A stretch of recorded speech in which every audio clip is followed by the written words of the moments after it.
일본이 싸다라는 게 단순히 물건이 싸다가 아니라 기존에 비쌌던 그 부동산도 싸지고 일본이라는 나라의 주식시장도 싸지고를 전반적으로 얘기를 하면서 거기에 대해 모든 일본 언론사들이 공통적으로 바겐세일이라는 단어를 많이 쓴다는 겁니다.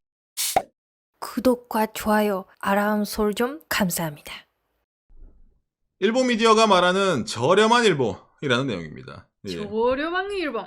일본 미디어에서 이제 이런 말을 많이 해요. 일본 바겐세일. 그럼 뭐 세일이면 우리가 기본적으로 좋잖아요. 근데 이게 좀 뉘앙스가 달라요. 뭐다? 일본이라는 나라의 재화, 뭐 물건부터 해서 부동산 이런 게 싸다 보니까 해외에서 사러 오네. 그러니까 장사가 잘 돼서 하는 세일과 이제 안 됩니다. 자 이제 가게 정리하니까 사가세요 이런 느낌 있잖아요. 그런 느낌이 다르다는 거죠. 예전에는 니케이, 일본 니케이에서 저렴한 일본이라는 특집이 있어서 우리도 얘기한 적이 있었는데 지금 다른 미디어도 이렇게 저렴한 일본이라는 단어로 그렇죠. 저렴한 이거 단어로 이제 많이 씁니다. 예.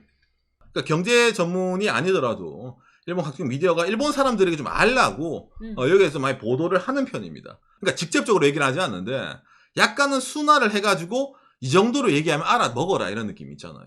예, 그런 식으로 전달을 많이 해요. 그래서 이제 제가 오늘 방송 준비한 것도 NHK에서 특집 다큐멘터리로 이제 바겐세일 일본, 저렴한 일본 이런 걸로 이제 주제를 삼았는데 한번 봤어요. 근데 내용이 너무 순화됐어요.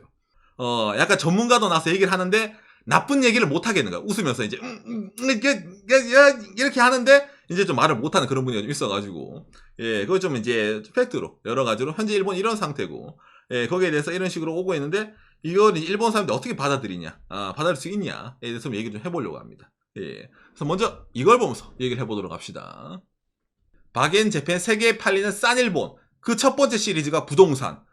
이래가지고 이제 뉴스가 나온 거예요. 이게 이제 시리즈입니다. 첫 번째가 부동산이고 두 번째는 노동력. 이래가지고 이제 여러 가지 테마를 가지고 어쨌든 이제 전 세계에서 봤을 때 일본이 좀 싸다. 라는 식으로 이제 전달을 하는 거죠. 물건이 사고 인재도 싸다. 그래서 이제 이 NHK에서 이제 어떤 식으로 얘기하나 보면은 뭐 임금이 오르지도 않고 역사적인 엔저도 겹쳐서 싸다라고 나라가 불리게 된 일본. 이래가지고 이제 여기에 대해서 이걸 이제 해외에서 바라보는 사람들은 어떻게 현재 일본을 바라보고 있을까라는 데 집중을 해가지고 이제 다큐멘터리를 만든 거거든요.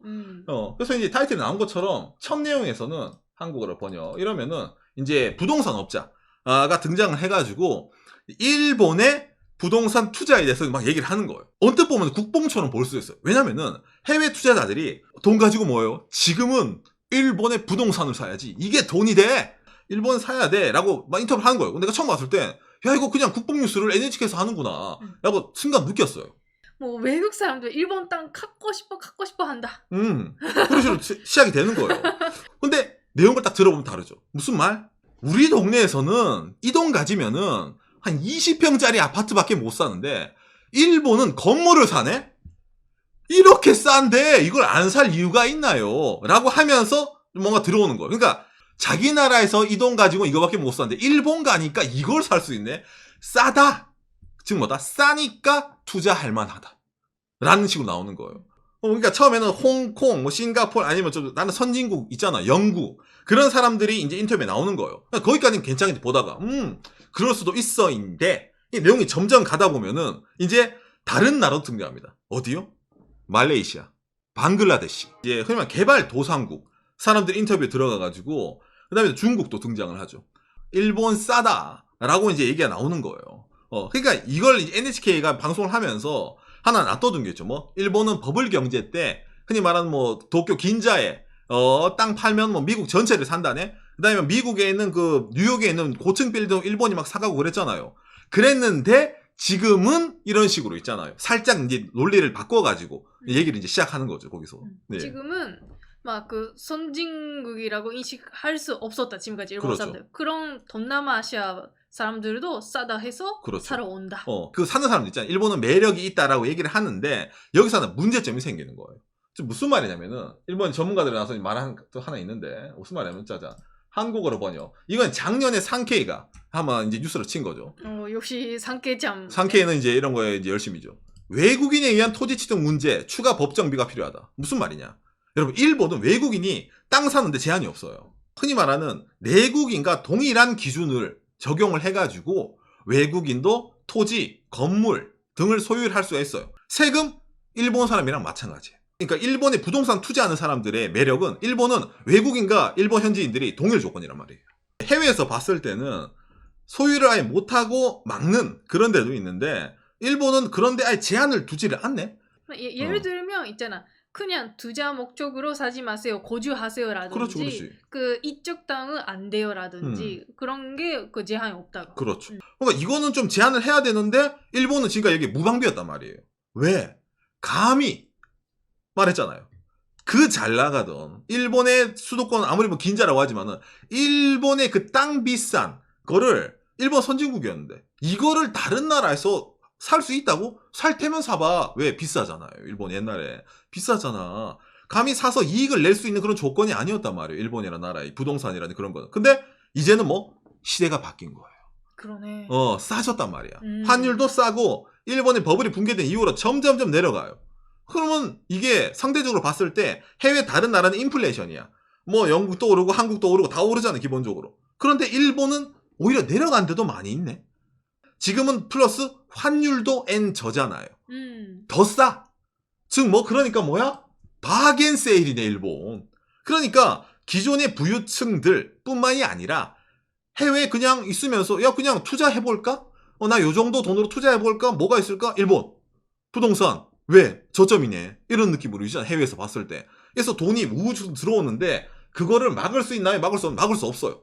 그러면은 부동산 말고 주식도 마찬가지예요. 주식시장도 상대적으로 싸지는 거예요. 그럼 이게 반대말로 말하면 일본 기업들이 어떻게 해외 기업으로 점점 넘어갈 수 있는 리스크가 생긴다는 거죠.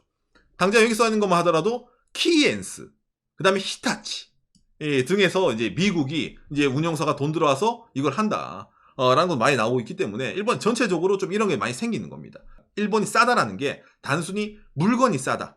뭐 일본 생활하는 사람들이 뭐 저렴한 물가를 살 수 있다가 아니라 기존에 비쌌던 그 부동산도 싸지고 일본이라는 나라의 주식시장도 싸지고를 전반적으로 얘기를 하면서 거기에 대해 모든 일본 언론사들이 공통적으로 바겐세일이라는 단어를 많이 쓴다는 겁니다.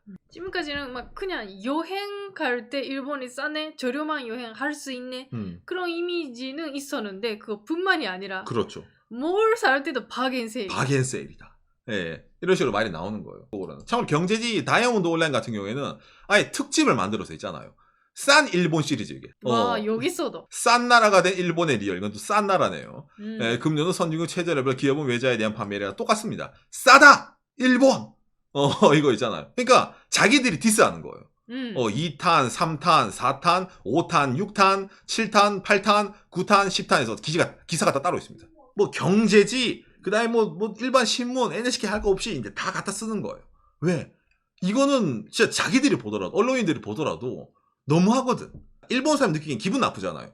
나름 선진국인데, 야, 싸다니, 싼 마이라니, 어디 그런 말을 한 거야? 라고 기분 나쁘지 않습니다. 일본 사람 입장으로는. 근데 기분 나쁘라고 하는 거예요, 여러분. 왜? 현실 인식이 안 돼 있거든요. 이게 돼 있는 사람들이 아마 일본 젊은 층입니다. 왜? 자기들이 태어났을 때 일본은 경제가 안 좋으니까 해외 나가서 물가 비싸거든. 근데 나이 드신 분은 그렇지가 않아요. 과거를 잊으라고, 버블 때를 잊으라고, 잘 나가던 데를 잊고, 이게 현실이라는 거를 좀 강력한 키워드로 계속해서 이걸 많이 냅니다. 이게 좀 특히 코로나가 돼서 좀 많아졌어요. 이런 키워드 자체가. 그렇죠. 코로나 때문에 좀 가속화된 느낌이네요. 그렇죠. 일본이라는 나라가 경제가 안 돌아가기 때문에 디플레이션입니다. 순환이 안 돼요. 돈을 쓰라고 해도 사람들이 저축을 해요. 일본 사람들이 안 쓰니까 누가 쓰는 거예요? 외국인이 쓰는 거예요. 일본에 와가지고. 생각해봐. 물건이 있는데 아무도 사겠다는 사람이 없어요. 그럼 가격이 내려가잖아요. 바로 그 원리입니다. 그러니까 이렇게 해외에서 사가기 전에 나름 가치가 있으니까, 해외 사람들 보기에도 일본은 가치가 있는 부분이 많이 있으니까 일본 사람들이 사세요란 말이에요. 근데 일본 사람들이 안 사니까 위기감 북돋으려고 이런 식으로 기사를 막 쓰고 미디어가 말을 하는 겁니다. 니들이 돈을 돌려야 되는데 니들이 돈을 안 돌리니까 문제다, 이런 식으로. 이런 방송 같은 경우에는 조금 포장하니까 니들 안 사니까라는 것으로 표현하는데 사실은 못 산다라는 부분도 그렇죠. 있죠. 못 산다라는 부분도 사실은 존재를 좀 많이 합니다. 거기에 대해서도 니세이 기초연구소, 경제연구소입니다. 여기서 이제 실질 실효 환율에 대해서 또 막 적어놨는데, 일본에 어쨌든 현재 뭐 돈 찍어내고 엔화 찍어내고 뭐 양적 완화 하다 보니까 일본이 정말 그거 난리가 났다. 이 자료가 상당히 의미심장하거든요. OECD 자료를 바탕으로 니세이가 이제 만든 자료인데 왼쪽이 대한민국입니다. 대한민국의 파란색 그래프가 임금이고 이거 빨간색 그래프가 물가입니다. 그러니까 한국은 1995년을 100으로 했을 때 임금 상승률이 물가 상승률보다 많아요. 그러니까 잘 살게 됐단 말입니다. 1995년보다 여러분들은. 호주, 미국, 영국, 프랑스, 독일, 이탈리아 약간 애매하죠. 마지막에 일본. 임금 상승률보다 오히려 물가 상승률이 많단 말이에요. 아니 박간이 방송 봤을 때 일본은 물가가 상승하지 않는 나라인데 그렇죠. 물가는 상승하지 않았는데 임금이 일본은 내려간 거예요. 1995가 100이라 했잖아. 100보다 내려간 겁니다. 일본 사람들이 옛날보다 가난해지고 있는 거예요. 그러니까 이게 상대적으로 우리나라 사람들이 느끼는 거랑 일본 사람 느끼는 게 엄청나게 다른 겁니다. 이걸 이제 일본 니스에서 이렇게 쳐주는 거예요. 이게 현실이라고. 이거 기사 작성할 때 일본 사람들 자극받으라고 대한민국을 맨 앞에 놔둔 거거든요. 보면서 이제 생각을 하라고. 야, 이건 진짜 나라가 좀 이상하게 돌아가고 있다. 이걸 바꾸려면 일본 사람들이 움직이고 경제를 활성화시켜야 되는데 그게 안 되니까. 그런 거다. 라면서 이제 물가라든지 여러분들이 왜 가난한지 얘기를 하는 거예요. 그러다 보니까 지금 일본에서 아까 말한 이 싼 일본과 더불어서 지금 현재 제일 핫한 주제가 하나 더 있습니다. 최저임금 내용입니다. 다른 나라에서 뭐 예를 들어 최저임금으로 싸우는 건 알겠는데 이거 아까 이거 자료 이거 있잖아. 이거 뭐처럼 일본 임금 파란색인데 임금이 옛날보다 내려갔네? 야, 이건 양심적으로 다른 나라들도 이렇게 올랐는데 일본도 올려야 되지 않겠니라는 말이 생기거든요. 급여를 제발. 그렇죠. 올려야 되거든. 안 그래요? 27년 전에 비해 가지고 물가에 대비해서 임금이 내려가고 있는 나라는 일본이에요. 그럼 이런 걸 봤을 때 상식적으로 생각을 하면은 최저임금 이런 거 좀 올려줘 되지 않냐? 라고 느끼지 않습니까? 이것뿐만도 아니죠. 저는 뭡니까? 이게 OECD 자료입니다. 한국어로 번역. 이거 많이 쓰죠? 예, 구매력 평가 자료. 일본 여기잖아요. 재팬. 옆에 이탈리아. 그 다음 이스라엘, 리투아니아, 그 다음 슬로베니아, 대한민국 있잖아요.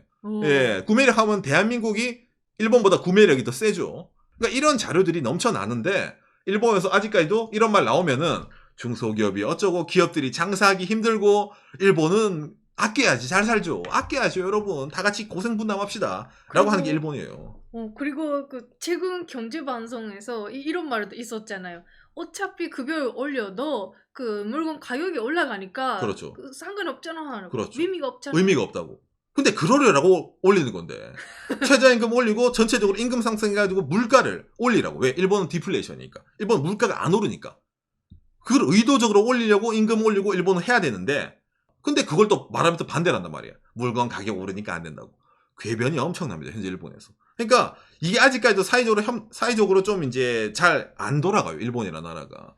그러니까 약간 감이 안 오신 분들이라서 요즘 최근 환율 기준으로 제가 현재 일본의 최저임금 아직까지 개정은 안 됐어요. 예, 작년 기준으로 했을 때 일본의 최저임금이 일본 전국 평균 930엔입니다. 이것도 올라갔다 하는데. 그렇죠. 일본은 지역마다 최저임금이 달라요. 예. 전국 930엔인데 지금 8,932원입니다. 우리나라 돈으로 8,900원. 대한민국 최저임금 얼마라고요? 대한민국 최저임금위원회 나오죠. 9,160원. 그러니까 우리나라보다 낮아요. 그러니까 올려줘야지. 안 그렇습니까? 예, 그러니까 이게 일본의 현실이라는 겁니다. 그리고 아까는 평균잖아. 그렇죠. 도쿄라든지 그런 비싼 데가 있으니까 평균도 올라가는데 보이잖아. 그렇죠. 800. 그렇죠. 예를 들면 한국 사람 많이 가는 후쿠오카. 여기는 최저임금 870엔이에요. 후쿠오카 최저임금은 870원. 넣어봐. 계산해봅시다. 후쿠오카. 예, 8,300원.